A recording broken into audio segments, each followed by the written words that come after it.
السلام علیکم۔ کراچی کے شہری ڈاکو سے تنگ آ گئے، شہریوں نے سڑک پر ہی اپنی عدالت لگا لی۔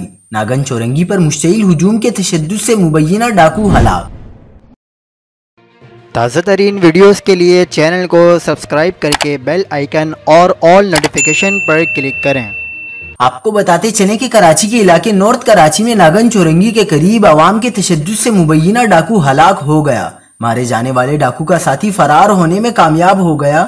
تیموریہ کے علاقے بفر زون الحبیب ریسٹورنٹ کے سامنے ناگن والے پل پر شہریوں نے مبینہ ڈاکو کو پکڑ کر تشدد کا نشانہ بنایا، جس سے اس کی ہلاکت واقع ہو گئی۔ ڈاکو کی لاش چیپیں ایمبولینس کے ذریعے تیموریہ تھانے منتقل کی گئی، جہاں سے کئی گھنٹے کی تاخیر کے بعد لاش عباسی شہید اسپتال لائی گئی۔ مارے جانے والے ڈاکو کی فوری طور پر شناخت نہیں ہو سکی۔